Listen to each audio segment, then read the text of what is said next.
Last week I made a video talking about how I got a Yoni massage after my breakup, and I got a bunch of DMs and questions, so I'll answer pretty much the bulk of them here.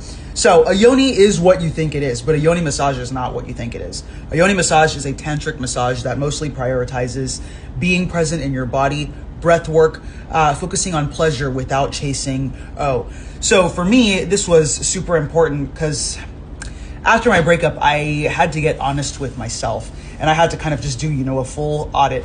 And within that audit, I found that, I'd never ever, had relations truly for myself. In that audit, I found that I was kind of prioritizing the pleasure of my partner as opposed to the pleasure of myself. And this is an experience that isn't foreign to a lot of women. Correct me if I'm wrong. Whenever you hear about women, being drained and losing themselves within relationships, this is just a small piece of the pie that kind of contributes to all of that.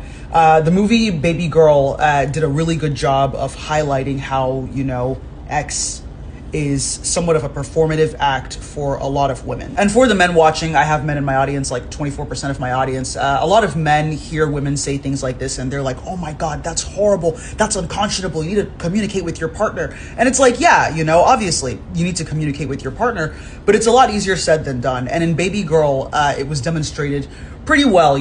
We see her in the movie try to communicate, what she wants with her partner, and it falls flat. And in real life, within the dynamics of a relationship, when you try to communicate, 5, 10, 15 times, after a while, you kind of just give up and it just, falls flat, and you're just like, well, fuck this. And you just kind of, put your head down and soldier through it. So I did my audit and I came to the realization, that of course I haven't been prioritizing my pleasure, and this is going to be a behavior that I'm going to have to unlearn. Yes, it's socialized into a lot of women, but it's something that we have to unlearn. And, within the framework of, a heterosexual sexual relationship, it's kind of hard to do that. So of course, I figured doing a Yoni massage was kind of, I guess, a good path, because at that point I'm not focused on giving, I'm more focused on receiving. And when I am in that mode, I'm able to be in my body, to be present, and I'm able to be in the correct frame of mind to be able to unlearn a lot of these behaviors. So either way, that was part of why I settled on that. And again, this is going to be a long road, to be able to unlearn these behaviors. But either way, that's kind of why I got there. I can also do a follow-up video if there are more questions, but